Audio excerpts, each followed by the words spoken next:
पहले तो हम किसकी आराधना करते थे?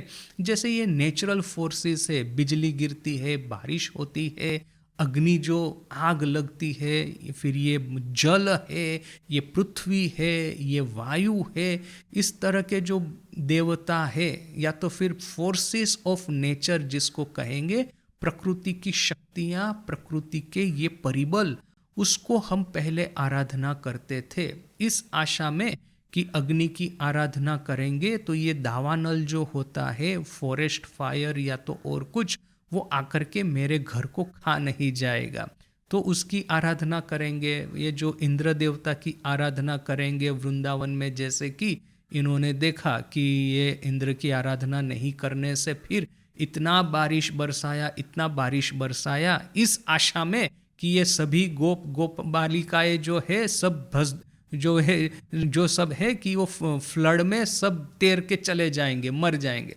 किंतु भगवान कृष्ण थे कि जिन्होंने सबकी रक्षा की। तो पहले तो हम इस तरह की कराल सब शक्तियों की आराधना करते हैं इस आशा में कि ये शक्तियां हमको परेशान न करें। किंतु इसके बाद में धीरे धीरे करके प्रेममय ईश्वर की आराधना होनी शुरू हुई। यह जो भगवान कृष्ण और इंद्र की जो कहानी है, इस परफेक्ट इलस्ट्रेशन कि किस तरह से ईश्वर की भय के मारे जो आराधना करते थे, उनको अभी हम प्रेम से आराधना करते हैं। तो ये भय के देवता और प्रेम के देवता, यह जो ट्रांसफॉर्मेशन है उसमें तो जाने में हमको थोड़ा सा समय लगा। उसके बाद में प्रेममय ईश्वर या प्रेममय ईश्वरी, उनकी आराधना करने के लिए जो विभिन्न भावों की ये एक के बाद एक इवोल्यूशन हुआ, डेवलपमेंट हुआ, उसमें भी समय लगा। शुरू शुरू में ऋषियों का शांत भाव था, इसके बाद में सुदामा या महावीर हनुमान का सख्य भाव या तो दास्य भाव था। किंतु बाद बाद में आप देखिए कि राधा रानी का भगवान कृष्ण के प्रति मधुर भाव प्रकट हुआ, माँ यशोदा का ये भगवान कृष्ण के प्रति मातृभाव प्रकट हुआ। तो जो कि ये मातृभाव है, ये जो मधुर भाव है, जो कि भाव की माने वो सर्वोच्च परिपूर्णता जहाँ पे पहुँचती है, वो धीरे धीरे करके हुई। यदि हम अपने हिंदू धर्म के इतिहास को 3 हिस्सों में बांट दे, एक पहला हिस्सा है ये उपनिषदों का युग, दूसरा है कि रामायण का युग, तीसरा है भगवान श्री कृष्ण का महाभारत का युग। तो देखेंगे कि भाव किस तरह से डेवलप हुए। सबसे पहले उपनिषद वैदिक युग में ऋषियों का शांत भाव था। इसके बाद में देखेंगे कि रामायण में खास करके हमको ये दास्य भाव की परिपूर्णता देखने को मिलती है महावीर हनुमान में।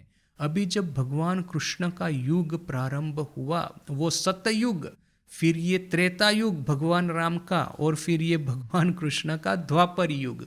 तो ये द्वापर युग में हमको आखिर में माँ यशोदा का मातृभाव और राधा रानी का हमको मधुर भाव देखने को मिलता है। तो देखिए कि इतना लंबा समय लगा कि अदरवाइज देखिए कि जहाँ तक नेति नेति मार्ग से इंद्रियों के संयम करके ब्रह्म ज्ञान सतचित आनंद ब्रह्म साक्षात्कार प्राप्त करने का जो मार्ग है, वो तो सतयुग में ही ऋषि मुनियों ने खोज निकाला था। किंतु ये मधुर भाव या तो फिर महाभाव है, वहां तक आते आते हमको यह द्वापर युग लग गया।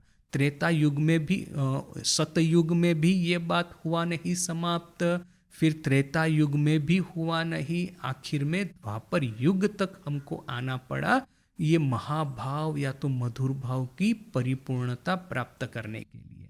तो यहाँ पे इसलिए महाराज लिखते हैं कि वैसे तो सतयुग में यदि देखे, उपनिषदिक युग में देखे कि ज्ञान और भक्ति वैसे तो हमको दोनों साथ में दिखता तो है, किंतु बहुत बार भक्ति के पीछे एक तरह का भय रहता है कि यदि ये इंद्र की आराधना नहीं करेंगे तो इस तरह का संकट हमारे जीवन में खड़ा होगा। यदि इस देवता को तर्पण न किए, जो भी उसका प्राप्य है वो नहीं देंगे, तो हमारे जीवन में इस तरह की मुसीबत खड़ी करेगा।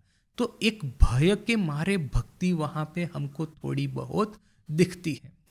ये ब्रह्म साक्षात्कार, ब्रह्म ज्ञान वाला मार्ग संपूर्ण रूप से विकसित हो तो गया है, किंतु भक्ति के मार्ग में थोड़ा सा भय दिखता है। और इसीलिए उसके बाद में ये त्रेता युग और फिर द्वापर युग में भक्ति की परिपूर्णता मधुर भाव या तो फिर महाभाव में होती हुई दिखती है।